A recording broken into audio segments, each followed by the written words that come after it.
Hello dear students, नमस्कार। Welcome to संकल्प भारत। संकल्प भारत में आपका बहुत बहुत स्वागत है। मैं बीएन राय आपका स्वागत करता हूं रैंक बूस्टर सीरीज में। और आज हम बात करने वाले हैं इलेक्ट्रोमैग्नेटिज्म पार्ट 3 के बारे में, जिसमें हम कवर करेंगे electromagnetic induction and alternating current के कुछ ऐसे कॉन्सेप्चुअल क्वेश्चंस जो पहले आ चुके हैं जेईई एडवांस में और जिनके कॉन्सेप्ट के बिहाफ पर आप आने वाले जेईई एडवांस एग्जाम 2023 में अपने क्वेश्चंस को सॉल्व कर सकते हैं। ये वो क्वेश्चंस है जो आपके कॉन्सेप्ट को बिल्ड कर सकते हैं ताकि आप अपने पेपर को अच्छे से अटेम्प्ट कर पाएं। और सर देखिए, जेईई एडवांस के पेपर में आपको बहुत ज्यादा क्वेश्चंस नहीं लगाने हैं, आपको जो लगाना है वो सटीक और सही लगाना है। तो चलिए देखते हैं अपना पहला क्वेश्चन। क्या पहले क्वेश्चन के सारे कॉन्सेप्ट आपको पता है? और अगर नहीं पता है तो क्वेश्चन ध्यान से देखिए। पहले क्वेश्चन खुद लगाने की कोशिश करिए, उसके कॉन्सेप्ट को रिलेट करने की कोशिश करिए स्क्रीन पॉज करके। इवन देन अगर आपसे नहीं लग रहा है या आपका कोई कॉन्सेप्चुअल लैग हो रहा है तो पूरे सॉल्यूशन को देखिए। सॉल्यूशन में देखिए क्या क्या कॉन्सेप्ट आपके लैग हो रहे हैं, उन कॉन्सेप्ट पर थोड़ा थोड़ा काम कर लीजिए, आपके पेपर्स के क्वेश्चंस निकल जाएंगे। ठीक है, चलिए तो देखते हैं हमारा पहला question. The first question is a conducting wire of parabolic shape y equals to x square is moving with a velocity of v vector, that is v naught of I cap, in a non-uniform magnetic field b vector equals to b naught 1 plus y by l of beta raised to the power beta of k cap as shown in figure. If v naught l and beta are the positive constant and delta phi is the potential difference developed between the ends of the wire, then the correct statement is R. अरे ठीक है, तो potential difference से हमको आगे बढ़ना है क्योंकि इसमें भी पोटेंशियल डिफरेंस, इसमें भी पोटेंशियल डिफरेंस, यहां भी पोटेंशियल डिफरेंस और यहां भी पोटेंशियल डिफरेंस, मतलब इस वायर में हमको पोटेंशियल डिफरेंस निकालना है। अच्छा, एक और बात कि जनरली हम डेल्टा फाई को डिनोट करते हैं चेंज इन फ्लक्स से, बट इस क्वेश्चन में कहा गया है कि डेल्टा फाई जो है वो क्या है? चेंज इन पोटेंशियल डिफरेंस, और potential difference at the two ends of the conducting wire जो एक पैराबोलिक शेप का है। ठीक है, चलिए तो आप सब ये बात जरूर जानते होंगे कि जब भी हम मोशनल ईएमएफ की बात करते हैं तो ये होता है v vector cross b vector dot l vector. अरे ठीक है, ये हमारे पास फॉर्मूला होता है v vector cross b vector dot l vector. ठीक है, l जो है l वेक्टर, इसी की कहानी है। ये l वेक्टर जो होता है ना, इसका नाम होता है पोजीशन वेक्टर। कौन सा वेक्टर? Position vector. और ये जो पोजीशन वेक्टर होता है ये हमेशा कैसा होता है? It must be perpendicular to velocity. It must be perpendicular to velocity. ठीक है, चलिए देखिए, तो अब जब मैं इस वायर को, ध्यान देना, जब मैं इस वायर को यहां से इस डायरेक्शन में v नॉट रफ्तार से लेकर जा रहा हूं, भाई v नॉट रफ्तार से लेकर जा रहा हूं, तो इस वायर में अगर मैं एक छोटा सा सेगमेंट देखूं dr, तो इस dr का एक हिस्सा x में आएगा, दैट इज dx, और एक हिस्सा आएगा dy। तो देखिए जब आप dx की बात करेंगे, जब आप dx की बात करेंगे, यहां पर देखिए कि मैग्नेटिक फील्ड कैसी है। मैग्नेटिक फील्ड कैसी है? आउटवर्ड, वेलोसिटी इधर जा रही।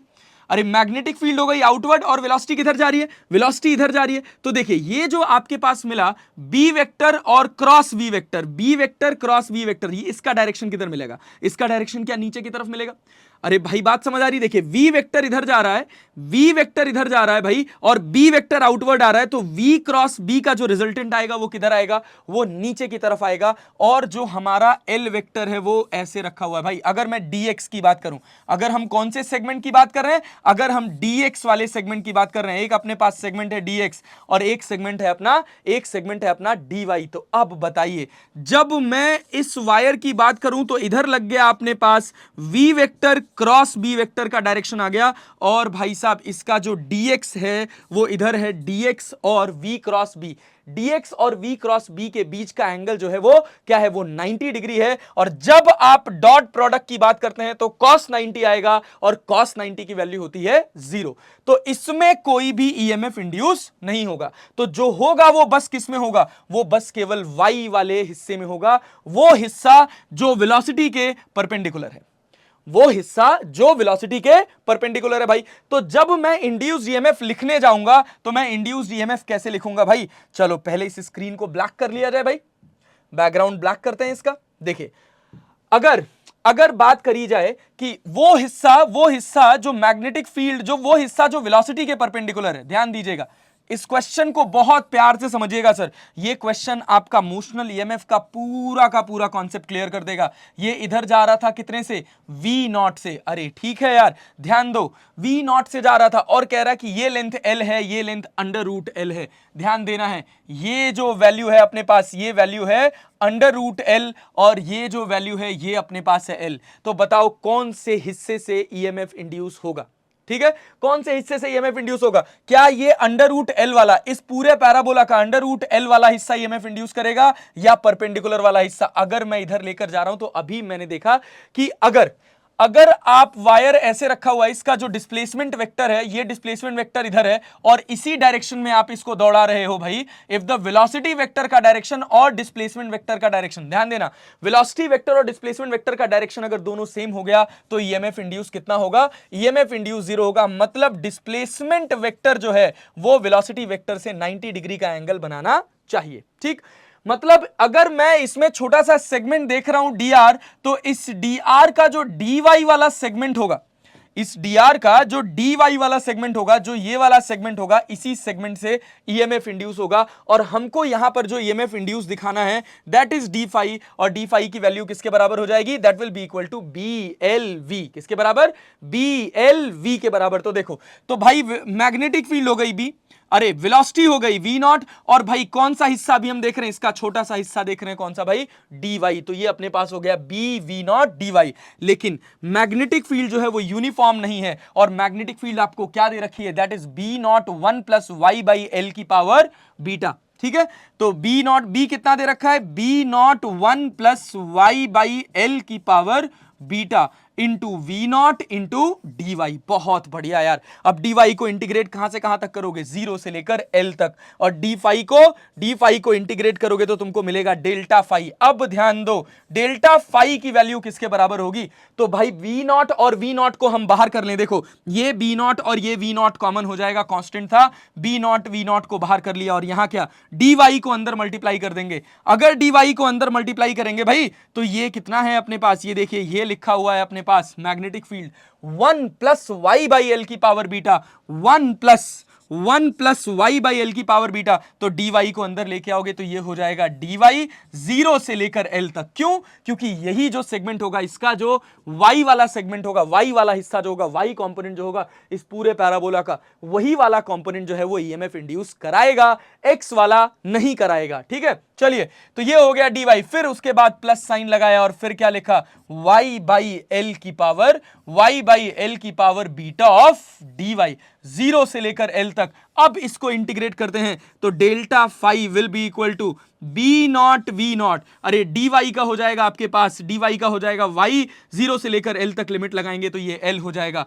और भाई 1 बाई एल की पावर बीटा प्लस साइन, और ये कितना? y की power beta plus 1 upon beta plus 1, limit 0 से लेकर एल तक। अरे ठीक है, चलिए, तो delta phi will be equal to B not V naught, यहां एल प्लस 1 बाई एल की पावर बीटा इंटू एल की power beta plus 1 upon L की power beta plus 1 upon beta plus 1। और जब आप इसको फर्दर सॉल्व करेंगे sir तो delta phi will be equal to क्या हो जाएगा? B not V naught. देखिए B not V not L, L की पावर बीटा ऊपर जाएगा तो माइनस बीटा हो जाएगा, तो ये हो जाएगा अपने पास L plus L by beta plus 1। अब मैं एल को कॉमन कर लूं तो delta phi will be equal to B not V not L 1 plus 1 by beta plus 1।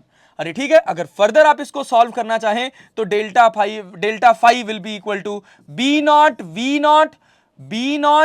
Not L को बाहर कर लिया, beta plus 1 that is beta plus 2 by beta plus 1। अरे ठीक है, अब कहा जा रहा है, अब क्वेश्चन पे आओ। ये तुमने डेल्टा फाई निकाल दिया, हर जगह डेल्टा फाई। पहला कह रहा है कि delta phi will be equal to 4/3 B not V not L for beta equals to 2। आओ बीटा इक्वल्स टू 2 रख के देखते हैं यार।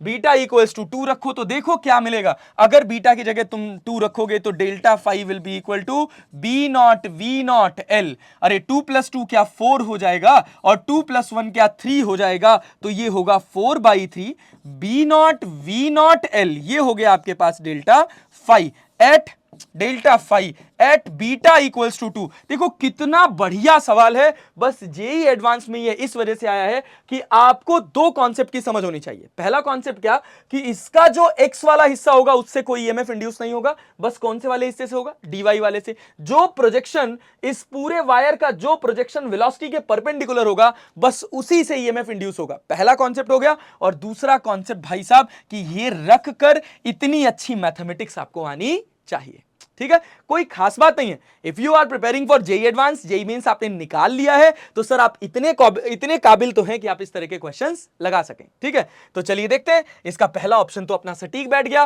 4/3 B not V not L for beta equals to 2। अच्छा, दूसरा कह रहा है delta phi remain same if the parabolic wire is replaced by a straight wire y equals to x initially of length under root 2l, ठीक है। चलिए, तो ए वाला पार्ट तो अपना हो गया, आइए बी वाला पार्ट देख लेते हैं। बी वाले पार्ट को देख लेते हैं यार। बी का कलर चेंज कर दो। अगर ये कह रहा कि x और y के बीच में एक स्ट्रेट लाइन होती जो फॉलो करती y इक्वल्स टू x को, तो वो ओरिजिन से पास करती और उसका जो लेंथ होता वो होता अपने पास कितना, L रूट 2। तो देखो ये 45 डिग्री का एंगल होता, इसके दो हिस्से होते, इसके दो प्रोजेक्शन होते, एक प्रोजेक्शन इधर आता वो L होता, एक प्रोजेक्शन इधर आता वो L होता, और आप v नॉट रफ्तार से इधर लेकर जा रहे होते, मैग्नेटिक फील्ड जैसे थी वैसे ही रहती।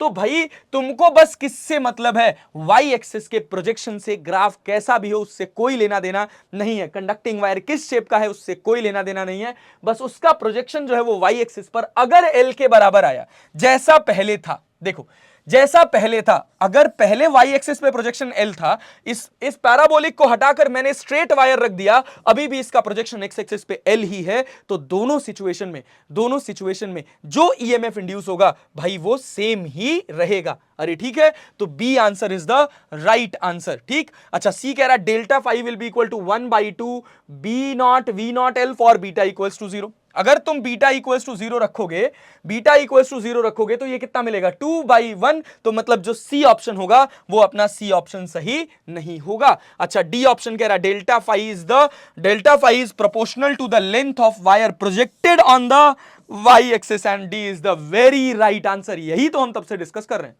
यही कॉन्सेप्ट तो हम तब से डिस्कस कर रहे हैं सर।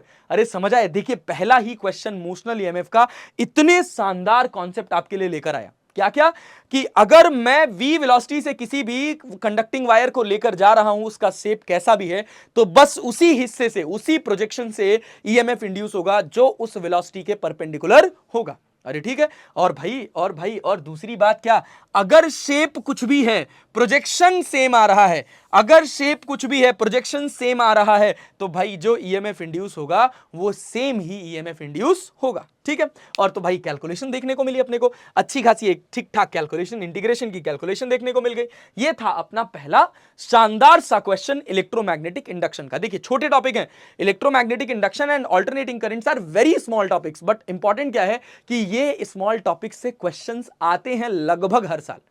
और भाई अगर आपने थोड़ा फोकस के साथ इन दोनों चैप्टर्स को पढ़ लिया तो आप मानकर चलिए कि दो में से एक क्वेश्चन तो आप निकाल ही देंगे, ठीक है। चलिए आइए बढ़ते हैं अपने नेक्स्ट क्वेश्चन की तरफ, that is question number 2। Question number 2 कह रहा है a circular insulated copper wire loop is twisted to form two loop of area A and B. इसका एरिया ए है, इसका एरिया ए है, और इसका एरिया जो है वो 2a है। देखिए यहां से करंट ऐसे जा रही है, ऐसे चल रही है, और फिर यहां से करंट ऐसे आ रही है। अरे ठीक है, देखिए ऐसे आकर इधर चली जा रही है, फिर इधर से घूमकर इधर आ रही है, ऐसे चल रही है, ठीक है। ऐसा ही कह रहा है as shown in the figure at the point of crossing the wire remain electrically insulated। मतलब इस जगह पर ये दिख तो रहे एक दूसरे के ऊपर ओवरलैप, लेकिन ये इलेक्ट्रिकली इंसुलेटेड है from each other. The entire loop lies in the plane of the paper, a uniform magnetic field B points into the plane of the paper at t equals to 0, the loop starts rotating about the common diameter as axis with a constant angular velocity omega in the magnetic field. Which of the following option is are true? पहला कह रहा था EMF induced in the loop is proportional to the sum of the areas of the two loops। अरे ठीक है, चलो तो मतलब पहले हमको निकालना EMF induced। EMF induced निकालने के लिए आपको फ्लक्स निकालना पड़ेगा। तो देखो फ्लक्स कैसे निकालोगे, आओ पहले पार्ट से डील करते हैं। फर्स्ट पार्ट, अगर मैं बात करूं फाई वन, तो फाई वन क्या होता है, B into A cos theta होता है, तो B into A cos omega T हो जाएगा। अरे मैग्नेटिक फील्ड तो दोनों के लिए सेम है, तो मैग्नेटिक फील्ड तो कितनी हो जाएगी, phi one will be equal to B A cos omega T. ठीक, अच्छा फाई टू क्या होगा, बताओ फाई टू क्या होगा, वो हो जाएगा अपने पास कितना, b इंटू टू ए इंटू कॉस ओमेगा टी, किसी भी स्पेसिफिक एंगल पर। ठीक है, अच्छा अब ईएमएफ इंड्यूस की बात करी जा रही है, तो डी ई वन जो होगा वो कितना होगा, that is D phi one by D T, और उसको अपन लिखेंगे B A omega cos omega T. ठीक, और E2 को क्या लिखोगे, E2 को लिखोगे 2BA ओमेगा, अरे cos ओमेगा टी का डिफरेंशिएशन कितना होता है, cos ओमेगा टी का डिफरेंशिएशन तो sin ओमेगा टी होता है ना यार, तो sin omega T into omega. ठीक भाई, अच्छा बढ़िया है। लेकिन अब जब तुम नेट ईएमएफ लिखने चलोगे तो ध्यान से देखो, एक में जो करंट है वो क्लॉकवाइज है, एक में जो करंट है वो एंटी क्लॉकवाइज है, एक का ईएमएफ पॉजिटिव होगा तो दूसरे का ईएमएफ जो होगा वो नेगेटिव होगा, तो नेट ईएमएफ हम लिखेंगे E2 माइनस E1। क्या लिखेंगे, E2 माइनस E1। तो जब आप E2 माइनस E1 लिखेंगे तो आपको क्या मिलेगा, BA ओमेगा, BA, अरे 2BA ओमेगा में से BA ओमेगा घटाओगे तो BA omega sine omega T, ये आपको मिलेगा नेट ईएमएफ इंड्यूस्ड। अरे ठीक है भाई, चलो आओ देखो, अब हम डील करते हैं क्वेश्चन में। क्वेश्चन में कह रहा था EMF induced in the loop is proportional to the sum of the area of the two loop, मतलब गलत है। अरे सम ऑफ द एरिया कहां हुआ, 2a में से एक हटा ना यार। और दूसरा क्या कह रहा है, the rate of change of flux is maximum when the plane of the loop is perpendicular to the plane of paper. Plane of paper का डायरेक्शन इधर है और इसको घुमा के इधर कर दो, ये डायरेक्शन इधर हो जाएगा भाई। अब ध्यान दो क्या कह रहा है, क्या कह रहा है क्वेश्चन, किसका rate of change of flux is maximum, that is EMF is maximum when theta equals to 90 degree. अरे भाई साइन 90 की वैल्यू 1 होती है, तो ई मैक्स जो होगा वो आपके पास हो जाएगा कितना, बी ए ओमेगा, और वो कब होगा, जब थीटा की वैल्यू 90 डिग्री होगी। ठीक है, चलिए बहुत अच्छा, मतलब बी ऑप्शन आपका सही हो गया। सी कह रहा है the net EMF induced due to both the loop is proportional to the net EMF induced in the induced due to both the loops is proportional to the cos omega t. और अभी तो हमने निकाला E equals to B A omega sine omega t, मतलब C भी गलत हो गया। और डी क्या कह रहा है, the amplitude of the maximum net EMF induced due to both the loop is equal to the amplitude of the maximum EMF induced in the smaller loop alone. और भाई देखो, स्मॉलर लूप अलोन में जो EMF induce हो रहा था उसका magnitude था बी ए ओमेगा, और जो नेट आया उसका भी कितना था, एम्पलीट्यूड था B A omega. Wow very good. तो नेट का जो है, नेट का ईएमएफ इंड्यूस जो है भाई वो किसके बराबर है, maximum EMF induced in the maximum EMF induced in the smaller loop alone, and D is the right answer. Therefore this question will have two right option, one is B, another one is D. अरे ठीक है, चलिए आगे बढ़ते हैं, देखते हैं कठिन सवाल था क्या, बताइए।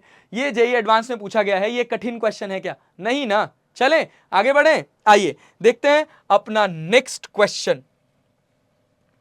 नेक्स्ट क्वेश्चन क्या है भाई, question number 3। Question number 3 very important question भाई। A rigid wire loop of square shape having side of length L and resistance R is moving along the x-axis with a constant velocity v0 in the plane of paper at t equals to 0. The right edge of the loop enters a region of length 3L where there is a uniform magnetic field B0 into the plane of the paper as shown in the figure. For sufficiently large V0, the loop eventually crosses the region. मतलब यहां से हम इसको V0 रफ्तार दे रहे हैं, तो ये इतनी ज्यादा रफ्तार है कि वो इस पूरे सेगमेंट को पार कर जा रही है। ठीक है, तो कह रहा है let x be the location of the right edge of the loop, let Vx, Ix and Fx represents the velocity of loop, current in the loop and the force on the loop respectively as function of x. Counterclockwise current is taken as positive. Which of the following schematic plot is are correct? ठीक है, तो देखो इस question को मैं अगर आगे लेकर चलूं ना, तो पहले तो मैं इस क्वेश्चन में थोड़े तुक्के बिठा सकता हूं। ठीक, क्या कि अगर हम इसको आगे लेकर जाएंगे, ध्यान दीजिएगा, अगर हम इसको आगे लेकर जाएंगे तो क्या होगा, क्या ये मैग्नेटिक फील्ड चाहेगा कि ये अंदर आए, क्या ये मैग्नेटिक फील्ड चाहेगा कि ये अंदर आए? नहीं। जब भी इसके अंदर ईएमएफ इंड्यूस होगा तो ईएमएफ इंड्यूस का एक बेसिक सा कॉन्सेप्ट है, और कॉन्सेप्ट क्या है? Whenever the EMF is induced in the coil, पहले तुक्का मारेंगे, उसके बाद अपनी कैलकुलेशन बढ़ाएंगे, कैलकुलेशन भी लगाएंगे, तुक्का भी लगाएंगे, और फिर देखेंगे कि क्या हमारा तुक्का सही हो रहा है। और तुक्का भाई ऐसे थोड़ी मारा जाता है, तुक्का भी तो अच्छी खासी कैलकुलेशन लगा के ही मारा जाएगा, ठीक है। तो देखो कह रहा है कि अगर मैं इसको यहां अंदर घुसा रहा हूं भाई, पहले इसकी रफ्तार इनिशियली v0 है, तो जब ये इस मैग्नेटिक फील्ड के रीजन में जाएगा तो इसके अंदर ईएमएफ इंड्यूस होगा, और वो ऐसे इंड्यूस होगा कि ये जो मैग्नेटिक फील्ड है, जिसकी वजह से इसके अंदर ईएमएफ इंड्यूस हो रहा है, वो चाहेगा कि जिस कारण से मेरे अंदर ईएमएफ इंड्यूस हुआ है मैं उस कारण को अपोज करूंगा। मतलब इस लूप के अंदर जाने की वजह से मैग्नेटिक फील्ड इंड्यूस हुई। चलो आओ फ्रेश डायग्राम ड्रॉ करते हैं, फिर उसके बाद देखते हैं कि ये अपने पास मैग्नेटिक फील्ड का एक रीजन था। समझना, बहुत प्यारा, बहुत ही प्रीमियम क्वेश्चन है ये सर। ये आपके कॉन्सेप्ट को डेफिनेटली बड़ा करेगा अगर आप इसको बहुत मन लगाकर बहुत ध्यान से देख रहे हैं, ठीक है। चलिए देखिए, यहां पर अपने पास एक लूप था जिसका रेजिस्टेंस था R, ठीक है, और इसका लेंथ जो था वो था L, ठीक है। चलिए थोड़ा इसका कलर चेंज कर देते हैं तो अच्छा लगेगा। ये अपने पास एक लूप है, इसका रेजिस्टेंस है R, इसकी लेंथ है L, ठीक है, और इसमें हम मार्किंग कर लें क्या क्या, L है, 2L है, 3L है एंड 4L है, ठीक है। देखिए भाई यहां पर इसकी मार्किंग है, यहां पर अपने पास L है, 2L है, 3L है एंड 4L है एंड सो ऑन, ठीक है। चलिए अब देखिए क्या है कि जब इस वायर को इस मैग्नेटिक फील्ड में लेकर जाया जाएगा तो क्या होगा, इसके अंदर ईएमएफ इंड्यूस होगा डेफिनेटली। क्यों? क्योंकि जब ये मैग्नेटिक फील्ड में जाएगा तो जो इफेक्टिव मैग्नेटिक फ्लक्स का लिंकेज है वो इस लूप से बढ़ेगा, और अगर मैग्नेटिक फ्लक्स चेंज हो रहा है तो ईएमएफ इंड्यूस होगा, ठीक। और अगर ईएमएफ इंड्यूस होगा तो वो इंड्यूस्ड ईएमएफ ये चाहेगा कि मैं जिस कारण से प्रोड्यूस हो रहा हूं मैं उसी कारण को अपोज करूं। मतलब अगर ये अंदर जाने की वजह से प्रोड्यूस हो रहा था तो ये चाहेगा कि मैं अंदर ना जाऊं, तो अंदर ना जाने के लिए फोर्स किधर लगेगा? पीछे लगेगा भाई डेफिनेटली। और ये जो फोर्स है वो किस पर डिपेंड करेगा कि इसकी रफ्तार कितनी है। अरे बात समझ आ रही? जितनी ज्यादा रफ्तार होगी फोर्स उतना ज्यादा पीछे लगेगा, ठीक भाई। जैसे ये अंदर जाएगा, फोर्स पीछे आया तो इसकी रफ्तार धीरे धीरे घटेगी, तो फोर्स भी धीरे धीरे घटेगा। मतलब एंट्री के टाइम पे फोर्स की वैल्यू सबसे ज्यादा होगी लेफ्टवर्ड, और उसके बाद धीरे धीरे फोर्स घटेगा। बहुत अच्छा। देखो इसमें कहीं ऐसा है क्या, फोर्स किधर लग रहा है? फोर्स किधर लग रहा है? ये आपके पास फोर्स का है, फोर्स किधर लग रहा है भाई? फोर्स लग रहा है आपका पीछे की तरफ। देखिए ये देखिएगा, ठीक है। ये ऐसे ग्राफ है, ये ऐसे ग्राफ है, फोर्स का एक ही ग्राफ है। यहां पर फोर्स किधर लग रहा है? पीछे लग रहा है। बहुत अच्छा, वेरी गुड। और आगे देखो भाई, जब तुम इसको सेंटर में रख दोगे तो कोई फ्लक्स चेंज नहीं होगा, कोई करंट नहीं होगा। जब ये पूरी तरह से L के आगे पहुंच जाएगा तो इसके अंदर नेट फ्लक्स चेंज जीरो हो जाएगा, ईएमएफ इंड्यूस जीरो हो जाएगा। भाई ईएमएफ इंड्यूस जीरो हो गया, करंट भी जीरो हो जाएगी, और अगर करंट जीरो हो गई तो भाई एक्सटर्नल मैग्नेटिक फील्ड में अगर कोई करंट कैरिंग कंडक्टर है और उसके अंदर करंट नहीं है तो उस पर कोई फोर्स नहीं लगेगा। बहुत अच्छा, वेरी गुड। तो भाई ये बात तो क्लियर हो गई कि फोर्स का ये वाला हिस्सा सही हो गया। जीरो पे फोर्स मैक्सिमम था, जैसे जैसे आगे गए वो फोर्स घटता गया, एल पर जाकर एक वैल्यू मिली, और जैसे ही पूरी तरह से अंदर पहुंचा फोर्स की वैल्यू जीरो हो गई। इस रीजन में फोर्स जीरो हुआ। फिर उसके बाद जब बाहर निकल रहा था, जब ये बाहर निकल रहा था तो भी भाई इसके अंदर ईएमएफ इंड्यूस होगा। फिर फ्लक्स क्या चाहेगा? फिर जो चेंजिंग फ्लक्स है वो क्या चाहेगा कि ये बाहर चला जाए? नहीं, तब ये चाहेगा कि ये बाहर ना जाए। तब भी फोर्स किधर लगेगा? तब भी फोर्स पीछे ही लगेगा। अरे बात समझ आ रही यार? तो फोर्स ने अपनी डायरेक्शन नहीं बदलनी है, तो मतलब हमारा जो ये सिचुएशन है जिसमें फोर्स अपनी डायरेक्शन पलट दे रहा है वो गलत हो गया। मतलब सी नहीं हो सकता, सी नहीं हो सकता, ठीक है। चलिए बहुत अच्छा, वेरी गुड। और आगे देखते हैं यार, और आगे देखते हैं। जब हम इसको अंदर लेकर जा रहे हैं तो भाई इनवर्ड मैग्नेटिक फील्ड बढ़ रही है, तो ये आउटवर्ड मैग्नेटिक फील्ड जनरेट करेगा। आउटवर्ड मैग्नेटिक फील्ड का मतलब यहां पर जो करंट होगी वो होगी एंटी क्लॉकवाइज।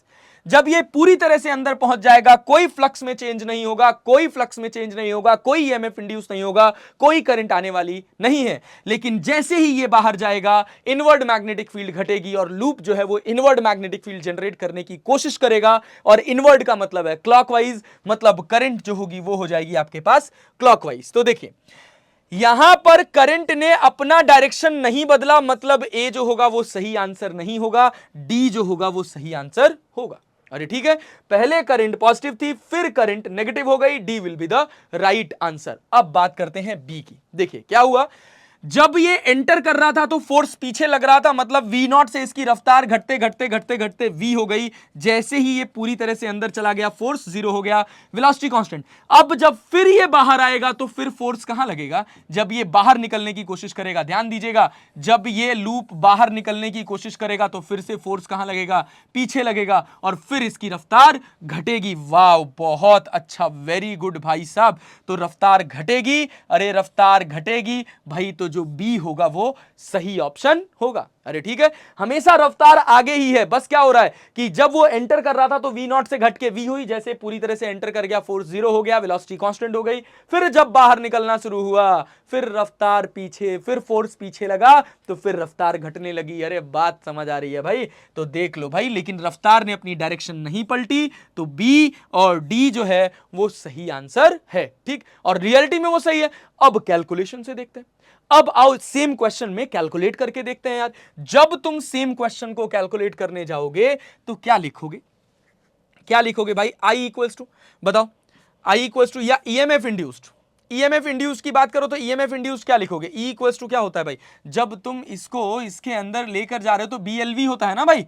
तो ध्यान दो ये कैसे बिहेव करेगा, this wires, this segment of wire will behave like, this segment of wire जिसकी एल लेंथ है, it will behave like a, it will behave like a battery. अरे बात समझ आ रही, जिसका ईएमएफ ई है और करंट जो है वो एंटी क्लॉकवाइज डायरेक्शन में है, और ई की वैल्यू हो जाती है अपने पास BLV, लेंथ है अपने पास L, तो हमने लिख दिया BLV। ठीक, करंट कितना होगा, I will be equal to, I will be equal to कितना हो जाएगा भाई, I will be equal to E by R, तो हम लिख लेंगे VLV बाई आर। बहुत अच्छा, ये अपने पास करंट मिल गया।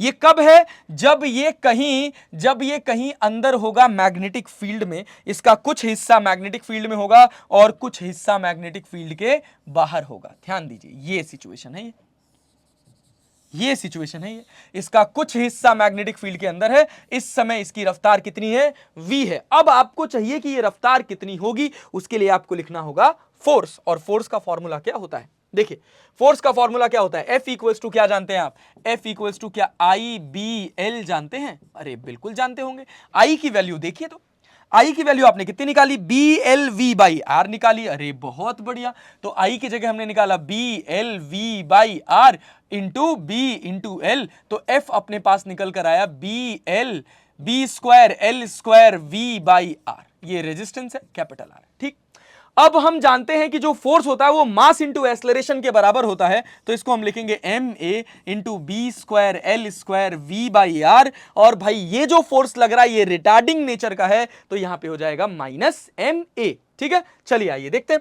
अब m इंटू ए की जगह क्या लिखा जा सकता है, that is written as v dv by dx, that is equal to b square L square V by R. इस v से ये v कट जाएगा, कट जाएगा, तो भाई dv इक्वल्स टू कितना मिलेगा, dv इक्वल्स टू आपको मिलेगा b square L square dx divided by mr, ये हो गया आपके पास dv। ठीक है, चलिए बहुत अच्छा, बहुत अच्छा, यहां तक रही हमारे पास फिजिक्स।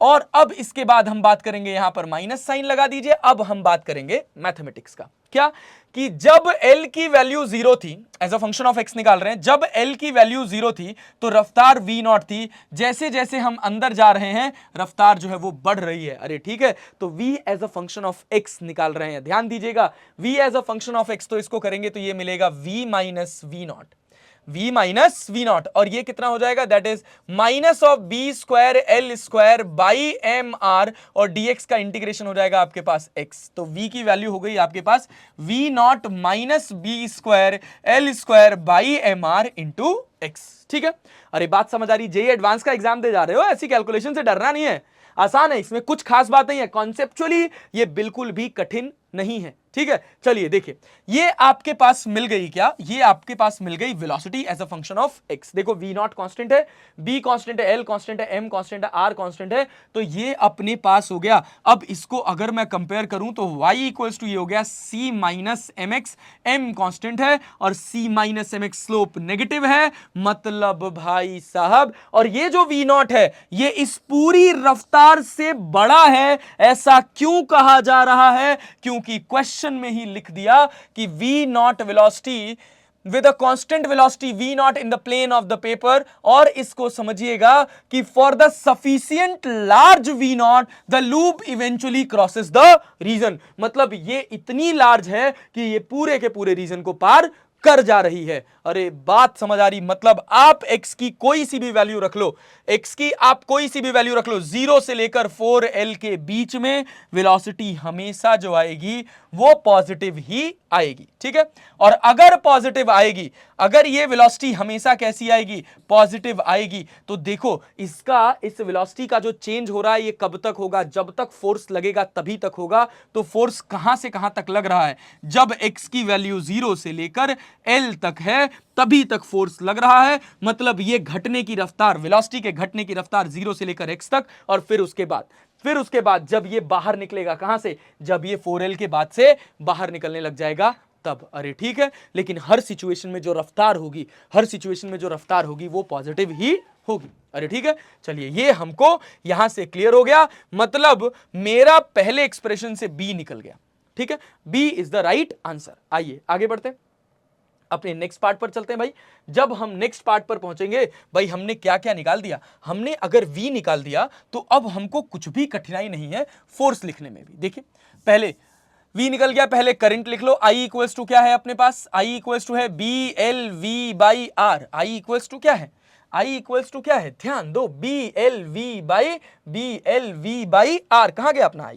कहां गया? BLV by R. आओ देखो तो जरा, आओ देखो तो, BLV बाई आर है तो भाई BL बाई आर, v की जगह कितना हो जाएगा? V not minus B square L square by M R into X. B square L square by M R into X, ये हो गया आपके पास करंट। और यहां समस्या क्या है कि कुछ दूर तक करंट, जब वो एंटर कर रहा होगा तो करंट जो होगी वो कैसी होगी? वो क्लॉकवाइज होगी। और जब बाहर निकल रहा होगा तो करंट कैसी होगी? जब अंदर जा रहा होगा, जब ये अंदर जा रहा था तो करंट कैसी थी? जब अंदर जा रहा था तो करंट थी एंटी क्लॉकवाइज, जब बाहर आ रहा था तो करंट हो गई क्लॉकवाइज। बहुत बढ़िया, करंट ने अपना डायरेक्शन पलट दिया तो डी भी अपने पास आ गया, ठीक। अब देखो फोर्स, अब देखो भाई साहब फोर्स। अब फोर्स को अगर तुम समझो, फोर्स को समझो भाई, फोर्स को अगर तुम समझो तो F इक्वल्स टू क्या है? F इक्वल्स टू अपने पास बी स्क्वायर एल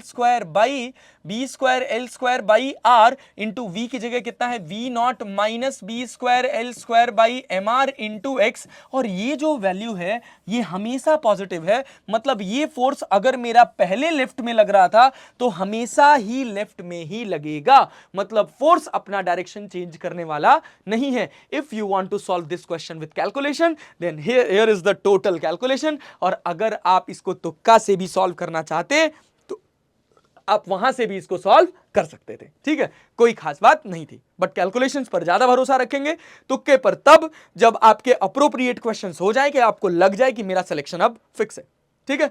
चलें, उसके बाद आप थोड़ी चीजें अपना हिट करना सीखेंगे, लेकिन वो सब आप तभी कर पाएंगे जब आपको बहुत सारे बेसिक कॉन्सेप्ट क्लियर होंगे। केवल ऐसे पता चला नटराज वाली पेंसिल लेके गए और कह रहे हैं एक साइड लिख दिया ए, एक साइड लिख दिया बी, एक साइड लिख दिया सी, एक साइड लिख दिया डी, और जेईई एडवांस के पेपर में भाई फेंक दिए उठा के भाई, तो वहां तो वो ऑप्शन भी नहीं रहेगा, वहां more than one option correct है। सर 3 बार पेंसिल फेंक लेंगे? अरे चौथी बार भी फेंक देना, फिर चारों हिट मार देना। 4 बार 4 आ गया, चारों हिट मार देना। ऐसी गलती नहीं करनी है, तुक्का सोच समझ के लगाना है, ठीक। चलिए आगे बढ़ते हैं, देखते हैं अपना अगला question, that is question number 4। Question number 4 बहुत ही इंपॉर्टेंट सवाल। क्वेश्चन कह रहा, a conducting loop in the shape of right angled isosceles triangle of height 10 centimetre. इसकी हाइट कितनी दे रखी है? इसकी हाइट दे रखी है हमको 10 centimetre. Is kept such that the 90 degree vertex is very close to an infinitely long conducting wire. Very close मतलब पूरी तरह से चिपकी नहीं है, very close. See the figure, the wire is electrically insulated from the loop, the hypotenuse of the triangle is parallel to the wire, the current in the triangular loop is in counter clockwise direction, मतलब anti clockwise direction. Current जो है वो anti clockwise direction में है, current ऐसे चल रही है। अच्छा भाई बहुत बढ़िया, तो कह रहा which of the following statement is are true, the induced current in the wire is in opposite direction of the current along the hypotenuse. जो इसके अंदर करंट इंड्यूस होगी वो इसमें जो करंट दौड़ रही है भाई, इसमें कैसे दौड़ रही है, इसमें देखो इसमें करंट कैसे दौड़ रही है, इसमें करंट दौड़ रही है काउंटर क्लॉकवाइज डायरेक्शन में, इसमें कह रहा है कि इसके ऑपोजिट डायरेक्शन में होगी। तो ये कैसे पता चलेगा हमको, ये हमको कैसे पता चलेगा। दूसरी बात कह रहा है the magnitude of induced EMF in the wire is mu not by pi volt. और तीसरा कह रहा है there is a repulsive force between the wire and the loop. और डी कह रहा है if the loop is rotated at a constant angular speed about the wire on the additional EMF of mu not by pi volt in the wire. ठीक है, an additional EMF of mu naught by pi volt in the wire। अरे बात समझ आ रही कि इतना EMF और एडिशनल वायर के अंदर आ जाएगा। ठीक है, चलिए देखते हैं। तो भाई अगर मैं इसको ऐसे गोल गोल घुमाऊंगा, देखो अगर मान लो कि यहां पर बात करी जाए इनके बीच में क्या कहा जा रहा है, क्या कि कितना EMF इंड्यूस होगा। सबसे पहला सवाल, चलो तो पहले EMF इंड्यूस से चलते हैं, क्योंकि उसके बाद इंड्यूस्ड EMF मिल जाएगा तो हमको इंड्यूस्ड करंट भी मिल जाएगी। ठीक है, चलिए तो पहले जब हम इंड्यूस्ड EMF की बात करें तो ये अपने पास एक वायर, इसमें करंट अभी इधर मान लेते हैं। ठीक है, ये अपने पास एक ट्रायंगुलर लूप है, भाई ये 90 डिग्री का एंगल है और इसका जो हाइट दे रखा है ये दे रखा है 10 सेंटीमीटर। ठीक है, इसको अभी अपन h कंसीडर कर लेते हैं। तो कहा गया इसमें और इसमें, पहले तो आप ये बताइए कि भाई क्या म्यूचुअल इंडक्टेंस होगा। अगर आप म्यूचुअल इंडक्टेंस निकाल दिए तो आपका काम बन जाएगा। क्यों? क्योंकि क्वेश्चन में दे रखा है di/dt that is 10 ampere per second. देखिए ध्यान दीजिए, क्वेश्चन में क्या कह रहा है कि आपके पास दे रखा है triangular loop is in counterclockwise direction. The current in the triangular loop is in counterclockwise direction. The current in the triangular loop is in the counterclockwise direction and increased at constant rate of 10 ampere per second. ठीक है, मतलब di/dt हमको पता है कितना, 10 ampere per second. और हम जानते हैं E इक्वल्स टू होता है minus of m into di/dt। अरे ठीक, minus of m into di/dt ये फॉर्मूला होता है। तो हमको di/dt पता है, हमको म्यूचुअल इंडक्टेंस निकालना है। तो म्यूचुअल इंडक्टेंस निकालने के लिए फाई निकालिए और उसको mi के बराबर रख दीजिए। बस ध्यान देना है कि किसको अपन प्राइमरी मानेंगे और किसको अपन सेकेंडरी मानेंगे। ठीक है, ये बहुत इंपॉर्टेंट होता है। तो इससे यहां पर हर पॉइंट पर आप मैग्नेटिक फील्ड कैलकुलेट करते हैं तो ये आपकी प्राइमरी कॉइल हो जाएगी, ये आपकी सेकेंडरी कॉइल हो जाएगी। तो म्यूचुअल इंडक्टेंस जो होगा फाई, इसमें जब आप फ्लक्स लिखेंगे तो flux linked with secondary coil due to primary coil, वो कैसे निकालेंगे। तो भाई मैं कह रहा हूं कि यहां से ना y पे जाकर एक आप स्मॉल एलिमेंट मान लो dy, y पर जाकर एक स्मॉल एलिमेंट dy मान लिया जाए। इसकी और इसकी लेंथ अगर बराबर है और यहां पर एंगल 90 डिग्री है, मतलब ये 45 होगा, ये 45 होगा। अरे भाई अगर ये 45 है, ये y है, तो ये भी y होगा, तो ये भी y होगा। तो देखो ये जो आपको एलिमेंट मिल रहा है, इसकी जो लेंथ होगी ये होगी कितनी, ये होगी 2y और इसकी थिकनेस होगी कितनी, dy। ठीक है, बात समझ आई। देखो भाई यहां से ये हिस्सा है, ये y है, ये हिस्सा है, ये y है, तो पूरी लेंथ हो गई आपके पास 2y। और भाई इसका पोजीशन यहां से कितना है, इसका पोजीशन यहां से नीचे है y। तो फाई इक्वल्स टू b इंटू a cos थीटा होता है भाई। तो phi equals to magnetic field कितनी हो जाएगी, magnetic field due to straight infinite long wire that is mu nought. अरे भाई क्या फॉर्मूला होता है इनफाइनाइट लॉन्ग स्ट्रेट वायर की वजह से मैग्नेटिक फील्ड का फॉर्मूला याद रहना चाहिए। इनफाइनाइट लॉन्ग स्ट्रेट वायर, इसकी वजह से अगर कोई पॉइंट p है, इस p पॉइंट पे आपको मैग्नेटिक फील्ड निकालना है तो b की वैल्यू होती है अपने पास mu naught upon 4 pi into 2i/a। अरे बात समझ आ रही, ये होता है अपने पास फॉर्मूला। अगर ये a है तो इसी को ऐसे भी लिखा जाता है म्यू नॉट i/2πa, ये होता है फॉर्मूला अपने पास।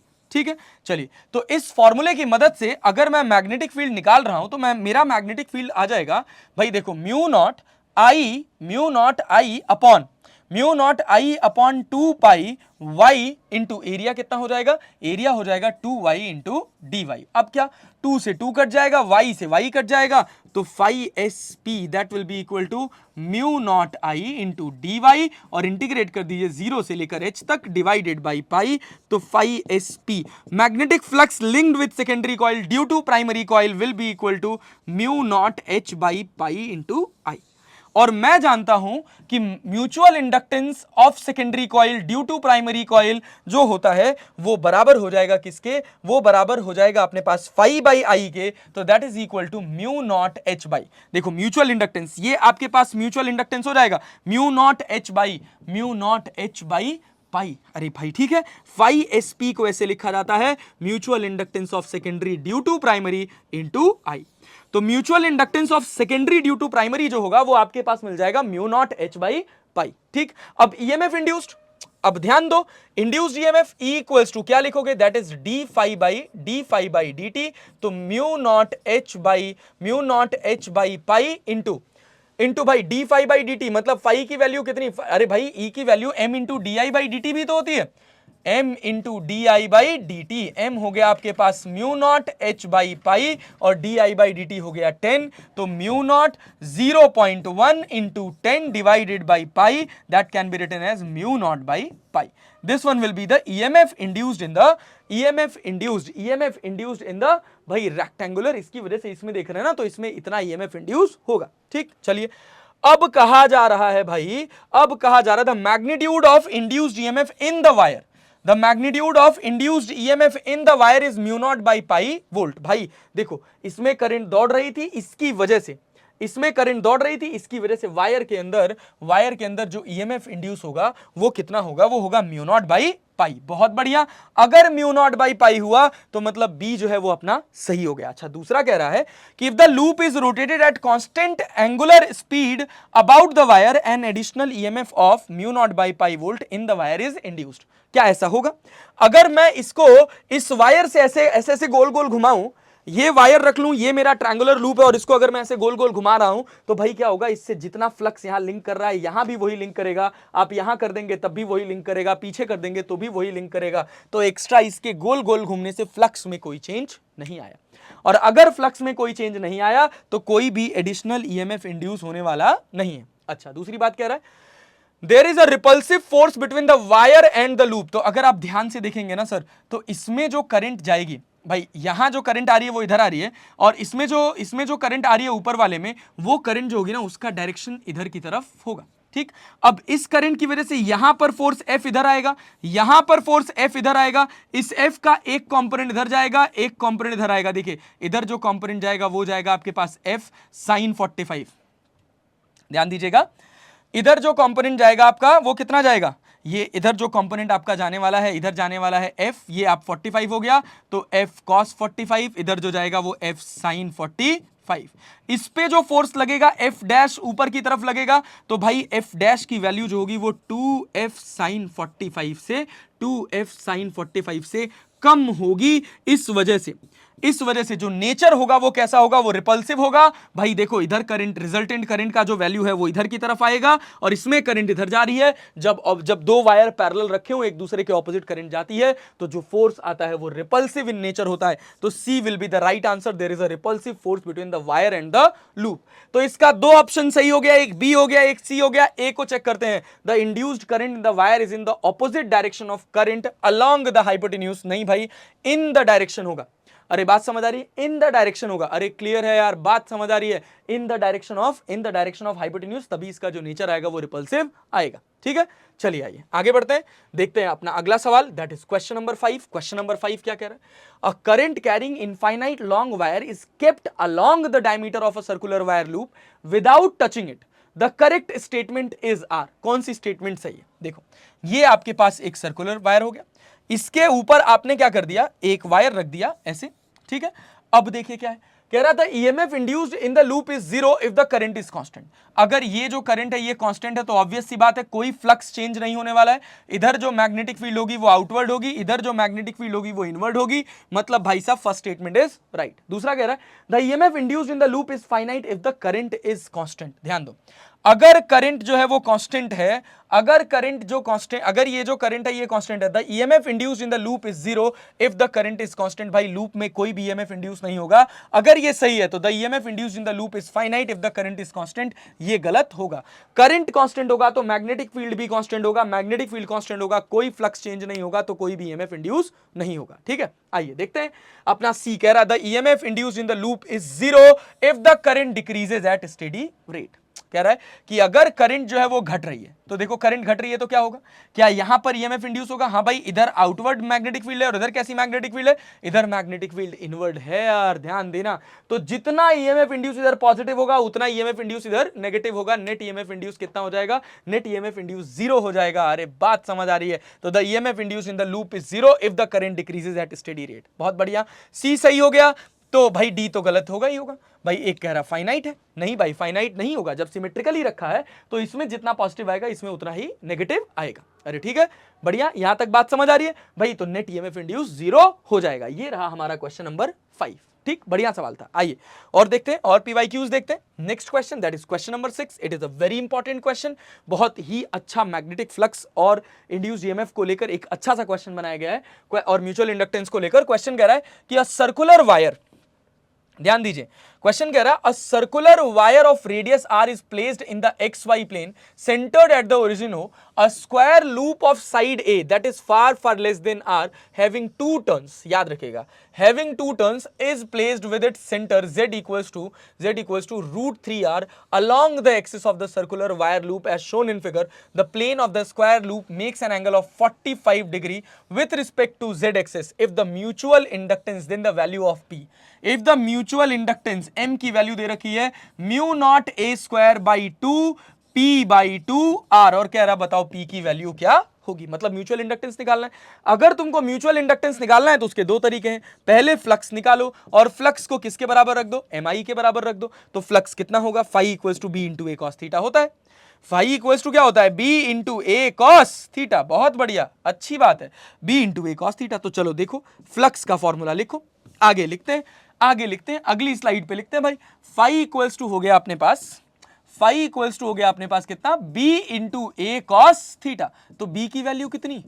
बी की वैल्यू कितनी? Mu not by 2, mu naught upon 4 pi into 2 pi. Formula देखो, याद रखना रिंग की वजह से, इस रिंग का रेडियस a है, x डिस्टेंस पे कोई पॉइंट p है, तो इसकी वजह से मैग्नेटिक फील्ड का फॉर्मूला होता है mu naught upon 4 pi into 2 pi I A square upon X square plus A square की पावर 3/2। ठीक, तो इस फॉर्मूले को अगर डायरेक्टली यहां सिंप्लीफाई करके लिखा जाए तो लिखा जा सकता है mu not I R square.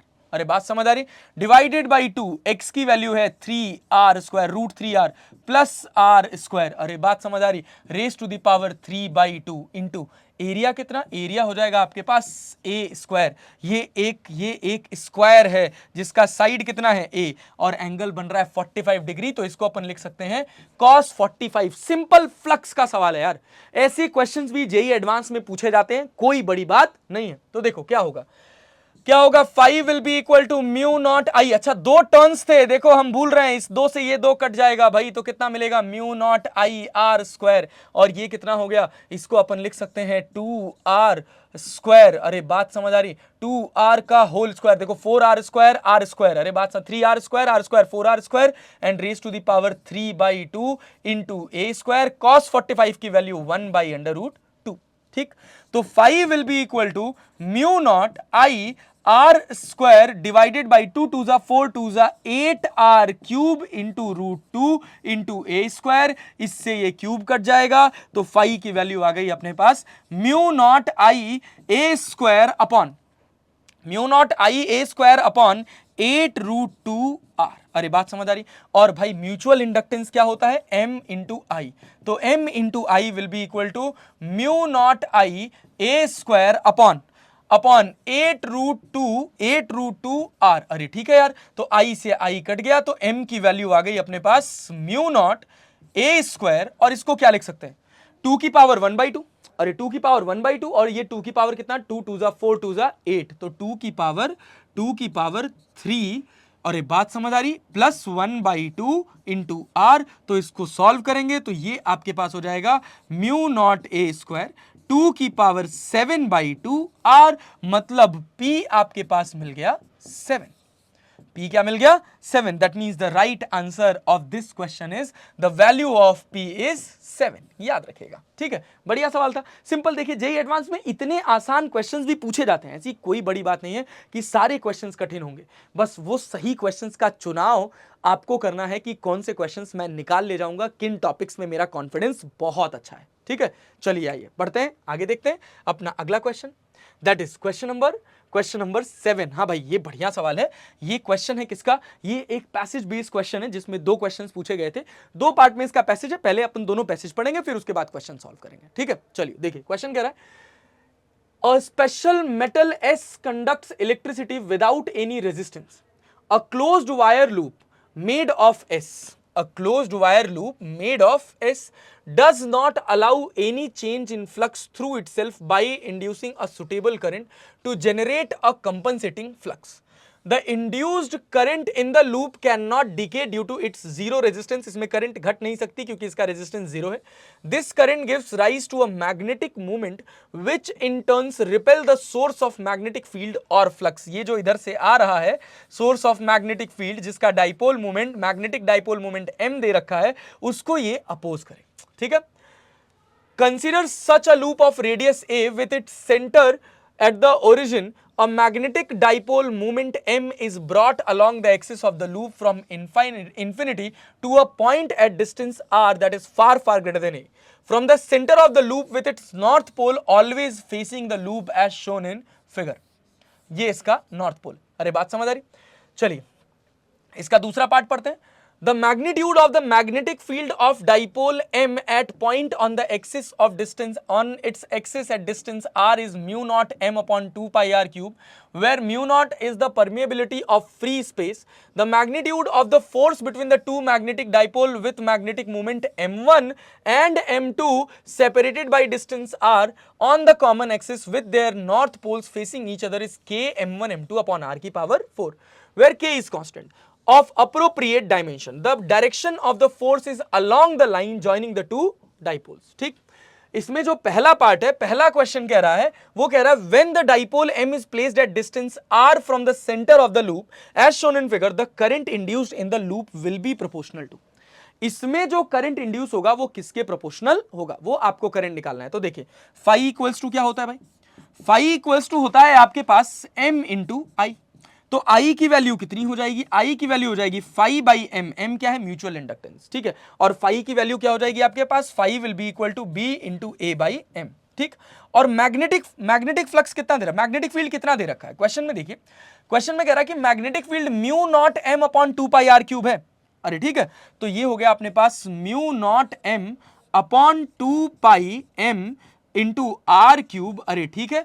और एरिया कितना हो जाएगा, area will be equal to pi A square. ये आपके पास आई हो गया. अब इस पाई से ये पाई कट जाएगा तो आई की वैल्यू आपको मिल जाएगी mu nought A square upon 2m. अरे ठीक है. और ये कितना हो जाएगा, ये आपके पास हो जाएगा 2m हो गया स्मॉल m आर क्यूब. तो इस into small m upon R cube. अरे बहुत अच्छा. तो देखिए भाई आई क्या मिल गया, आई क्या मिला, directly proportional to m upon R cube. मतलब आई जो है वो directly proportional to m upon R cube. मतलब a is the right answer. ठीक. Mu naught constant, a constant, mutual coefficient और म्यूचुअल इंडक्टेंस भी कांस्टेंट होगा भाई. 2 पाई, ये 2m भाई, ये तो कांस्टेंट हो गया. m upon R cube, magnetic moment upon R cube. तो i is directly proportional to, ये पूरा का पूरा टर्म कांस्टेंट हो गया. तो i is directly proportional to m upon R cube. अरे ठीक है. चलिए आइए आगे बढ़ते हैं. नेक्स्ट वन, अपने पास करंट हो गया. अब कहा जा रहा है कि अब क्या, the work done in bringing the dipole from infinity to a distance r from the centre of the loop by the given process is proportional to. तो पहले फोर्स निकालो. फोर्स इक्वल्स टू क्या हो जाएगा, force will be equal to क्या लिखोगे भाई, force का फॉर्मूला क्या दे रखा है, k m1 m2 upon r की पावर 4. ठीक है. तो m1 हो जाएगा i इंटू ए. ठीक. इसका म्यूचुअल, इसका मान लिया मैग्नेटिक डाइपोल मोमेंट m1 और इसका मान लिया m2. तो भाई k, भाई देखो m1 का m कितना हो जाएगा, m हो जाएगा आपके पास i इंटू ए और m2 है आपके पास m डिवाइडेड बाई r की पावर 4. तो जो फोर्स मिला इसमें k, i की वैल्यू कितनी मिली थी, देखो तो i की वैल्यू हमको मिली थी mu nought A square upon 2m into m upon R cube. ठीक है. तो i की वैल्यू हो गई थी अपने पास म्यू नॉट i की वैल्यू आ गई थी अपने पास कितनी, mu nought A square upon 2m, mu nought A square upon 2m into m upon R cube. अरे बात समझ आ रही. इंटू एरिया हो गया पाई ए स्क्वायर फिर से. अरे ठीक है यार, पाई ए स्क्वायर फिर से और ये स्मॉल m हो गया. तो आपको जो फोर्स मिला वो कितना मिला, फोर्स देखिए ये आपको हो गया k म्यू नॉट और क्या, म्यू नॉट पाई ए की पावर 4 के म्यू नॉट पाई ए की पावर 4, अरे ए स्क्वायर ए की पावर 4 डिवाइडेड बाई 2m, और यहां कितना हो गया multiplied by M square upon R की पावर 7। कैसे? आर की पावर 3 और एक इसका आर की पावर 4 रह गया, तो 4 + 3 कितना हो जाएगा आर की पावर 7। देखिए कितना दमदार क्वेश्चन है।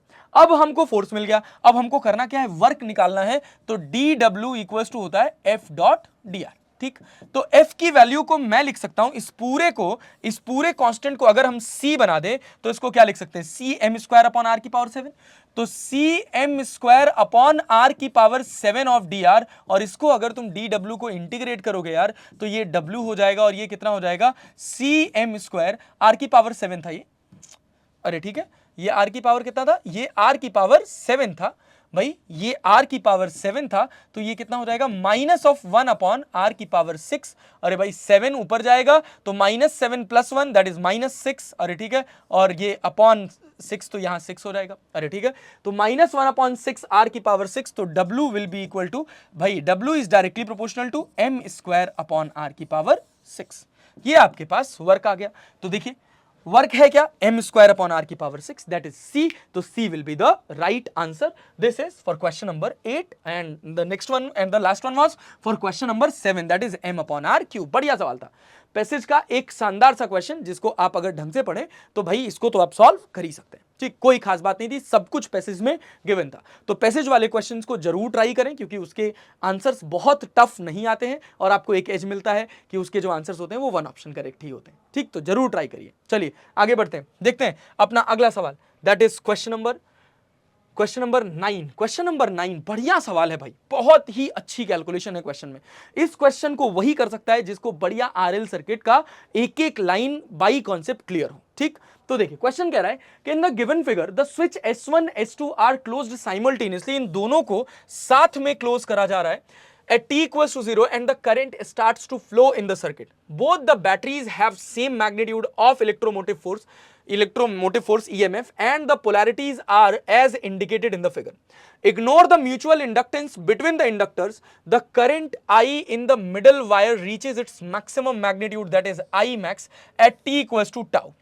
Which of the following statement is are true? Which of the following statement is are true? चलिए आइए देखते हैं भाई। तो सबसे पहली बात हम देखते हैं कि अगर हम इस स्विच को क्लोज करेंगे तो इसमें से करंट आई, इसमें से करंट आई, अगर मान लीजिए इधर आई I1, इधर चली गई I2, तो मैं इस I को लिख सकता हूं क्या, I1 - I2। बहुत बढ़िया, I1 - I2 लिख सकता हूं क्या, ये डायग्राम से इतनी बात क्लियर हो रही। तो आइए देखते हैं आगे की कहानी भाई। आगे की कहानी क्या कि अगर मैं बात करूं I equals to that is I1 - I2 लिखने की, तो देखिए I1 हमारा कैसा सर्किट है, I1 हमारा LR सर्किट है जिसमें बैटरी का वोल्टेज कितना है V, तो I की वैल्यू I1 जो लिखा जाएगा उसको क्या V/R 1 - e की पावर R/L इंटू टी लिखा जा सकता है। V/R इंटू 1 - e की पावर R/L इंटू टी, ये फॉर्मूला होता है। ठीक, तो जैसे ऐसे ही सेम एज अगर आप I2 लिखोगे तो उसको भी क्या लिखोगे, यहां पे कितना है, ये V/R हो जाएगा, और ये कितना होगा 1 - e की power R/12 minus of R/12 into T हो जाएगा। अरे ठीक है यार, चलो आओ देखते हैं भाई। तो I1 की जगह अगर हम लिखेंगे तो इसका रेजिस्टेंस R था, इंडक्टर का जो इंडक्टेंस था वो L था, तो ये हो जाएगा 1 - e की power minus of R/L into T, minus of V/R। अरे ठीक है, रेजिस्टेंस R था, 1 - e की power minus of R/12 into T था। अरे ठीक है, बस और कुछ खास बात नहीं है, ये हो गया आपके पास करंट। ठीक है, चलिए आइए देखते हैं। तो जब ये करंट हो गया, मैं इस I को V/R अगर कॉमन कर लूं तो मैं इसको क्या लिख सकता हूं, देखो ये मेरा 1 कट जाएगा, तो क्या मैं इसको ऐसे लिख सकता हूं, ये माइनस अंदर जाएगा तो ये प्लस हो जाएगा, इस वजह से इसको पहले लिख रहे हैं -R/12। अरे ठीक है, और ये कितना हो जाएगा -e की पावर R/L, यहां भी टी यहां भी टी। ठीक, अब कह रहा है फॉर I मैक्स, तो for I to be maximum हमें मैक्सिमम मिनिमा पढ़ाया गया है, और वो क्या पढ़ाया गया है कि di/dt equals to 0, di/dt equals to 0। चलो इसको डिफरेंशिएट करो तो क्या V/R को अपन बाहर लिख सकते हैं, यहां कितना हो जाएगा e की power minus of R/12 into t into minus of R/12। फिर उसके बाद माइनस ई की power minus of R by L into t multiplied by minus of R by L and that is equal to 0। अरे ठीक है, चलिए बहुत बढ़िया। मैं उम्मीद कर रहा हूं कि आपको मजा आ रहा होगा इतनी सारी कैलकुलेशन देखकर, और इस तरह के क्वेश्चंस की आपको आदत डालनी पड़ेगी। और लास्ट वाली क्लास में मैंने कहा था कि अभी युद्ध बाकी है, और वो युद्ध यही है, इलेक्ट्रोमैग्नेटिक इंडक्शन। कॉन्सेप्ट बहुत ज्यादा नहीं है, बस आप जितने क्वेश्चंस लगाएंगे आपको क्वेश्चंस में कैलकुलेशन करने का एक अप्रोच पता चलेगा। अरे बात समझ आ रही? चलिए आइए देखते हैं। तो अगर मैं v बाई आर को इधर भेज दूं तो सब जीरो हो जाएगा, तो मुझे क्या मिलेगा? e की पावर, देखो यहां क्या, minus of R by 12, minus of R by 12 e की power minus of R by 12 into t, and that is minus minus plus हो जाएगा, आर बाई एल ई की power minus of R by L into t equals to 0। तो मैं अगर इसको further solve करूं, देखिए भाई आप भी पेन उठा लीजिए और इसको लगाना शुरू करिए, तो r बाई 12 ई की power minus of r by 12 into t will be equal to, ये कितना हो जाएगा? r by L into e की power minus of r by L into t. तो r बाई एल से r बाई एल कट जाएगा, यहां क्या होगा?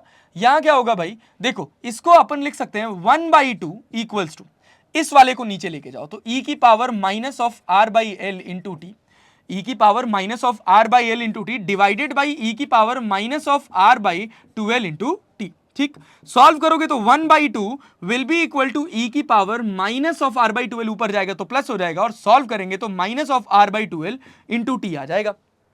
अरे ठीक है यार, तो अब देखो, अब e को इधर लेके जाओ तो ये लॉग बनाएगा, तो ये हो जाएगा natural log 1 by 2 will be equal to minus of r by 12 into. अरे ठीक है, चलिए अब देखिए, अब t देखेंगे यहां से, तो t will be equal to, भाई इस माइनस को इधर लेके आओगे तो इसको तुम लिख सकते हो 2l by R natural log, भाई माइनस इधर आया तो ऊपर जाएगा, तो 1 बाई 2 को अपन लिख सकते हैं नेचुरल लॉग 2। ये हमारे पास टाइम आ गया, ये वो समय होगा जिस समय जो करंट होगी वो मैक्सिमम होगी। देखिए क्या टाइम की कंडीशन पूछ रखा है? Yes, and the D option is the right answer, that is t equals to 2l by R natural log 2, मतलब d जो होगा वो सही होगा। ठीक है, अब उसके बाद चेक करते हैं क्या आई मैक्स इन दोनों में से कोई आएगा क्या?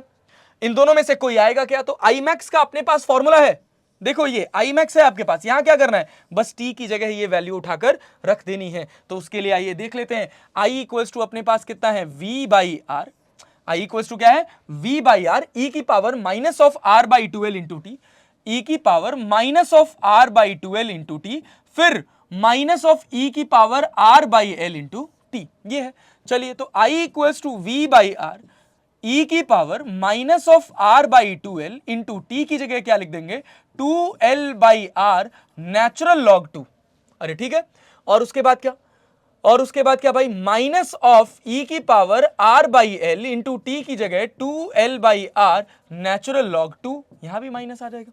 अरे ठीक है, तो I will be equal to v by R, और इसको अगर आप सॉल्व करेंगे तो देखिए 2l से 2l कट जाएगा, इस r से ये r कट जाएगा, तो e की power minus of natural log 2। अरे ठीक है, फिर उसके बाद क्या बचेगा? माइनस ऑफ e की power r by L, r by L, r by L, r by L cut गया। अरे ठीक है यार, तो क्या बचा? e की power minus of 2 of natural log 2। अरे ठीक है, चलिए बहुत अच्छा, तो I will be equal to v by R, यहां क्या लिख सकते हैं?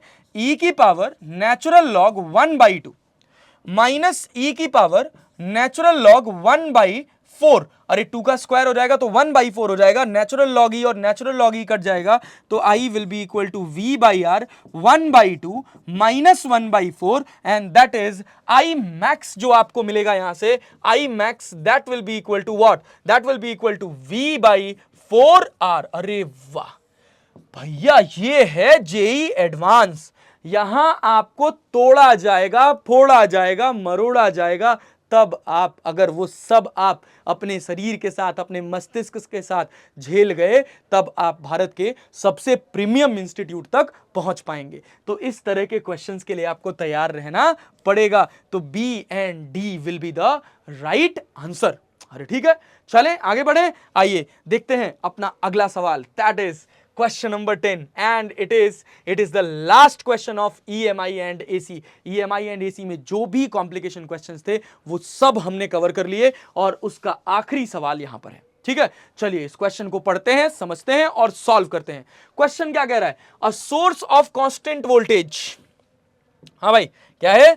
a source of constant voltage V is connected to a resistor R and two ideal inductors L1 and L2 through a switch S as shown. There is no mutual inductance between the two inductors. The switch S is initially open. At t equals to 0, the switch is closed and the current begins to flow. Which of the following option is correct?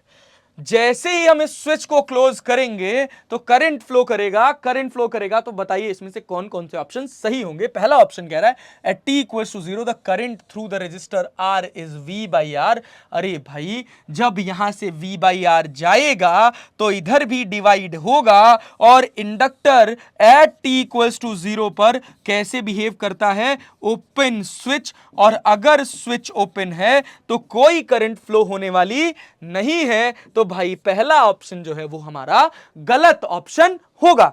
ठीक है, चलिए आइए देखते हैं दूसरा कह रहा the ratio of the current through L1 and L2 is fixed at all the times. इसको अपन कैलकुलेट करेंगे। After a long time the current through L2 will be equal to V by R L1 upon L1 plus L2। After a long time the current through L1 will be equal to V by R L2 upon L1 plus L2। ठीक, चलिए देखिए, मान लीजिए यहां पर voltage कितना है, यहां पर वोल्टेज है अपने पास, यहां पर वोल्टेज है अपने पास V। ठीक है, तो जब लॉन्ग टाइम की बात करेंगे तो यहां पर जो वोल्टेज ड्रॉप होगा और यहां पर जो वोल्टेज ड्रॉप होगा दोनों पैरेलल में जुड़े हैं तो बराबर होगा। तो क्या लिखेंगे, L1 di1 by dt will be equal to L2 di2 by dt। अरे लिख सकते हैं L1 di1 by dt will be equal to L2 di2 by dt। तो क्या होगा, यहां से क्या मिलेगा, यहां से बताओ तो जरा। ये हो जाएगा आपके पास L di1 बाई dt को तुम क्या लिखोगे भाई, देखो L1 di1 ऐसे लिख सकते हैं, L1 di1 will be equal to L2 di2। अरे ठीक है, जीरो से लेकर उस सिचुएशन पे मान लीजिए कोई करंट उसमें पहुंची I1 और L2 में पहुंची I2, तो L1 I1, ध्यान दीजिएगा क्या लिखेंगे आप, L1 I1 will be equal to L2 I2। बहुत बढ़िया, और हम क्या जानते हैं, I will be equal to I1 plus I2। ठीक है, और I की वैल्यू किसके बराबर है, I की वैल्यू हो जाएगी V बाई R के बराबर। अरे ठीक है यार, तो भाई अब इस सिचुएशन में ये तो रेशियो बेस हो गया ना यार, तो I1 की वैल्यू हो जाएगी अपने पास L2 upon L1 plus L2 into I। अरे करंट डिवीजन तो पड़ा है यार, और I2 जो होगा वो कितना हो जाएगा, वो हो जाएगा आपके पास L1 upon L1 plus L2 into I की वैल्यू V बाई R। तो ये हो जाएगा V by R L2 upon L1 plus L2, और ये हो जाएगा V by R L1 upon L1 plus L2। ठीक है, I2 और I1 देखिए दिया है क्या, after a long time the current through L1, हाँ बहुत बढ़िया, और current through L2 V by R L1 upon L1 plus L2, बहुत बढ़िया, C और D सही होगा। और कह रहा the ratio of the current through L1 and L2 is fixed at all the time. बहुत बढ़िया भाई, और वो तो हमने देख लिया, L1 by L2 will be equal to I2 by L1 by L2 will be equal to I2 by I1। L1 by L2 fix है, I2 बाई I1 भी फिक्स होगा। और भाई जो अपना इस बी ऑप्शन भी होगा, ये भी सही ऑप्शन होगा। ठीक, ये थे हमारे सारे के सारे कॉन्सेप्चुअल्स। अब एक बहुत ही साधारण सवाल जिसमें हमको पेन नहीं चलाना है, कि इस तरह के, बस आपके मोटिवेशन के लिए है कि इस तरह के क्वेश्चंस भी जेईई एडवांस में पूछे जाते हैं। और वो क्या है भाई, and that is in the circuit shown L equals to 1 microhenry, C equals to 1 microfarad, R equals to 1 kilo ohm. They are connected in series with an AC source V equals to V naught sin omega t as shown. Which of the following option is correct? At omega equals to 0, the current flowing through the circuit will become nearly 0.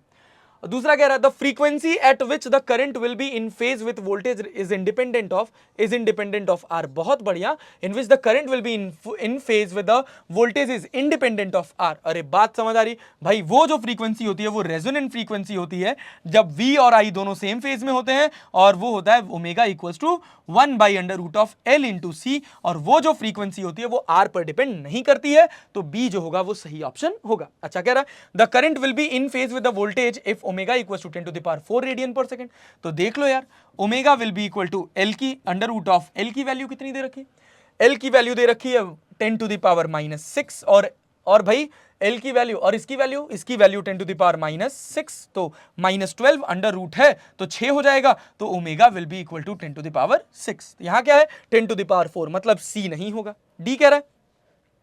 at omega far greater than 10 to the power 6 radian per second the circuit behaves like a capacitor. देखिए अब क्या है कि हम जानते हैं XC equal to 1 upon omega C होगा। Omega 10 to the power 6 पर सर्किट रेजोनेंस में। अब जब मेरा एक्सी एक्सएल का बात होगा तो ये क्या होगा ओमेगा एल। अब मैं ओमेगा बढ़ाऊंगा तो मेरा एक्सएल बढ़ेगा ना यार, और एक्सएल बढ़ेगा तो कैपेसिटिव डोमिनेटिंग सर्किट होगा ना यार, तो मतलब डी गलत होगा। अब आ जाते हैं वापस ए पर। At omega equal to 0 the current flowing through the circuit becomes nearly 0। अरे ठीक है भाई, जब साइन ओमेगा टी की बात करेंगे तो ये 0 हो जाएगा जब आपके पास वोल्टेज सोर्स ही नहीं रहेगा। जब आपके पास वोल्टेज सोर्स ही नहीं रहेगा तो करंट आएगा कहां से? मतलब इसका सही ऑप्शन कौन कौन सा है? इसका सही ऑप्शन है A and B. This was the last question of this particular topic, electromagnetic induction and alternating current. ठीक है, मैं उम्मीद करता हूं आपकी तैयारी बहुत बढ़िया चल रही होगी, आप मन लगाकर प्रिपेयर कर रहे होंगे।